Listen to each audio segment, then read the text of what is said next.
Hello friends, welcome on your YouTube channel Raj study point. आज हम political science class 12 chapter 5 समकालीन दक्षिण Asia.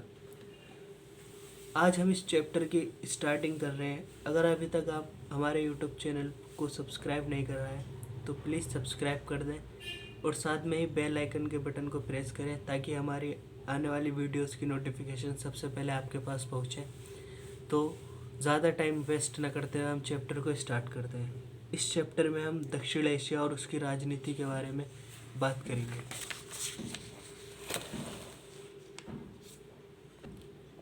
क्या है दक्षिण एशिया?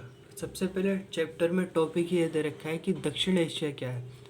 दक्षिण एशिया की राजनीतिक परिस्थितियों को समझने से पहले आपको ये पता होना चाहिए कि दक्षिण एशिया है क्या, वह कहाँ लोकेटेड है, उसकी बात क्या है, उसमें कितने देश शामिल हैं दक्षिण एशिया में। तो उसका अध्ययन करते हैं। दक्षिण एशिया क्या है? अमूमन बांग्लादेश, भूटान, भारत, मालदीव, नेपाल, पाकिस्तान और श्रीलंका को इंगित करने के लिए दक्षिण एशिया पद का व्यवहार किया जाता है। मतलब कि दक्षिण एशिया में कितने देश शामिल हैं? बांग्लादेश, भूटान, भारत, मालदीव, नेपाल, पाकिस्तान और श्रीलंका, ये सभी देश दक्षिण एशिया में शामिल हैं। उत्तर की विशाल हिमालय पर्वत श्रृंखला, जैसा कि आप जानते हैं भारत के उत्तर में विशाल हिमालय पर्वत श्रृंखला है। दक्षिण का हिंद महासागर और दक्षिण में हिंद महासागर, पश्चिम में अरब सागर और पूर्व में मौजूद बंगाल की खाड़ी से ये इलाका एक विशिष्ट प्राकृतिक क्षेत्र के रूप में नज़र आता है। इन चारों ही भौगोलिक चीज़ों के स्थिति के कारण दक्षिण एशिया एक विशिष्ट प्राकृतिक क्षेत्र के रूप में नज़र आता है। यह भौगोलिक विशिष्टता ही इस उपमहाद्वीपीय क्षेत्र के भाषाई, सामाजिक तथा सांस्कृतिक अनूठेपन के लिए जिम्मेदार है। एक मार्क्स में पूछ लिया जाता है कि दक्षिण एशियाई महाद्वीप, दक्षिण एशियाई क्षेत्र के भाषाई, सामाजिक और सांस्कृतिक अनूठेपन के लिए क्या चीज़ जिम्मेदार है? तो उसका आंसर होगा ये भौगोलिक विशिष्टता ही इस उपमहाद्वीपीय क्षेत्र के भाषाई, सामाजिक तथा सांस्कृतिक अनूठेपन के लिए जिम्मेदार है। इस क्षेत्र में की चर्चा में जब तक अफगानिस्तान और म्यांमार को भी शामिल किया जाता है, परंतु है तो नहीं, इन्हें भी शामिल कर लिया जाता है कभी कभी। चीन इस क्षेत्र का एक प्रमुख देश है। चीन जो है दक्षिण एशिया का एक प्रमुख देश तो है, लेकिन चीन को दक्षिण एशिया का अंग नहीं माना जाता। इस अध्याय में हम दक्षिण एशिया पद का इस्तेमाल उपयुक्त 7 देशों के लिए ही करेंगे। कौन से 7 देश? मैं आपको फिर से बता देता हूँ। भारत, बांग्लादेश, भूटान, मालदीव, नेपाल, पाकिस्तान और श्रीलंका। इन 7 देशों के लिए ही हम इस चैप्टर में दक्षिण एशिया का प्रयोग करेंगे। दक्षिण एशिया के विभिन्न देशों में एक सी राजनीतिक प्रणाली नहीं पाई जाती। एक मार्क्स में क्वेश्चन आ जाता है, ये राइट और रॉन्ग वाला टिक मार्क का, कि दक्षिण एशिया में के देशों में एक सी राजनीतिक प्रणाली पाई जाती है, सही या गलत? तो हमारा आंसर होगा गलत, क्योंकि दक्षिण एशिया के विभिन्न देशों में एक सी राजनीतिक प्रणाली नहीं पाई जाती। अगर ऐसा है नहीं पाई जाती तो वो होगा सही।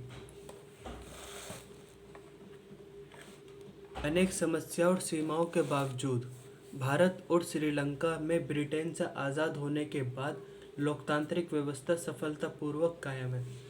जैसे कि 1947 में भारत आज़ाद हुआ और 48 में श्रीलंका, इन दोनों ही देशों में अनेक समस्याओं के बाद भी अभी तक लोकतांत्रिक व्यवस्था सफलतापूर्वक कायम है और रहेगी भी।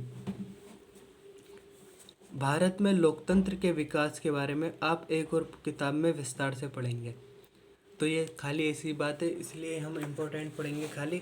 अब हम यहाँ आते हैं। एक राष्ट्र के रूप में भारत हमेशा लोकतांत्रिक रहा है। ये इम्पोर्टेंट बात है कि एक राष्ट्र के रूप में भारत सदैव लोकतांत्रिक रहा है। यही बात श्रीलंका पर भी लागू होती है श्रीलंका भी एक राष्ट्र के रूप में लोकतांत्रिक रहा है। पाकिस्तान और बांग्लादेश में लोकतांत्रिक और सैनिक दोनों तरह के नेताओं का शासन रहा है। इससे हमें पता चलता है पाकिस्तान और लोकतांत्रिक में सेना और राजनेताओं दोनों का शासन रहा है। शीत युद्ध के बाद के सालों में जब शीत युद्ध के बाद के सालों में बांग्लादेश में लोकतंत्र कायम रहा। पाकिस्तान में शीत युद्ध के बाद के सालों में लगातार दो लोकतांत्रिक सरकारें बनी। पहली बेनज़ीर भुट्टो और दूसरी नवाज शरीफ के नेतृत्व में कायम हुई। पाकिस्तान में दो लोकतांत्रिक सरकारें बनी। फर्स्ट जो बनी वे बेनज़ीर भुट्टो के नेतृत्व में बनी और दूसरी प्रधानमंत्री नवाज शरीफ के नेतृत्व में। लेकिन इसके बाद 1999 में पाकिस्तान में सैनिक तख्तापलट हुआ। तब से वहाँ सैनिक शासन है। 2006 तक नेपाल में संवैधानिक राजतंत्र था। दक्षिण एशिया के दो सबसे छोटे देशों में भी ऐसे ही बदलाव की बयार बह रही है। भूटान में अब भी राजतंत्र है, लेकिन यहाँ के राजा ने भूटान में बहुदलीय लोकतंत्र स्थापित करने की शुरुआत कर दी है। भूटान जो देश है उसमें अभी भी राजतंत्र है, परंतु वहाँ के राजा ने भूटान में बहुदलीय लोकतंत्र स्थापित करने की योजना की शुरुआत कर दी है। दूसरा द्वीपीय देश मालदीव 1968 तक सल्तनत हुआ करता था। 1968 में यह एक गणतंत्र बना।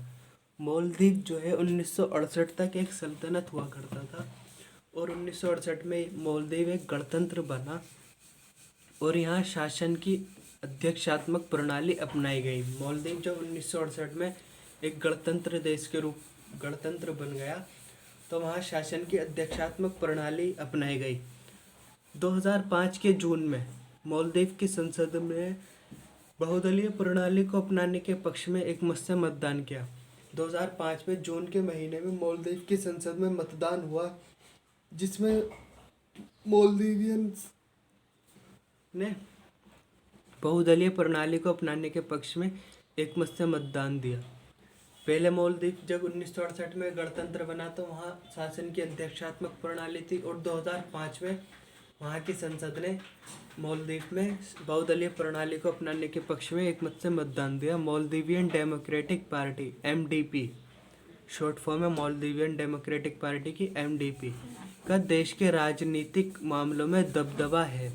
2005 के चुनावों के बाद मालदीव में लोकतंत्र मजबूत हुआ है, क्योंकि इस चुनाव में विपक्षी दलों को कानूनी मान्यता दे दी गई है। यानी कि 2005 के जब चुनाव हुए तो उसके बाद मालदीव में लोकतंत्र और भी अधिक मजबूत हो गया। क्योंकि विपक्षी दलों को भी चुनाव लड़ने की कानूनी मान्यता प्राप्त हो गई। इस प्रकार मालदीव में भी लोकतंत्र मजबूत हुआ। इस वीडियो में इतना ही। दक्षिण एशिया के बारे में हमने जाना कि दक्षिण एशिया क्या है, उसमें कौन कौन से देश सम्मिलित हैं, उन देशों में कैसी राजनीतिक व्यवस्था है, राजनीतिक प्रणाली किस प्रकार की, कहाँ लोकतंत्र रहा और कहाँ सैनिक शासन और लोकतंत्र दोनों कायम रहे जैसे कि पाकिस्तान में। और हमने भूटान के बारे में पढ़ा, मालदीव्स के बारे में।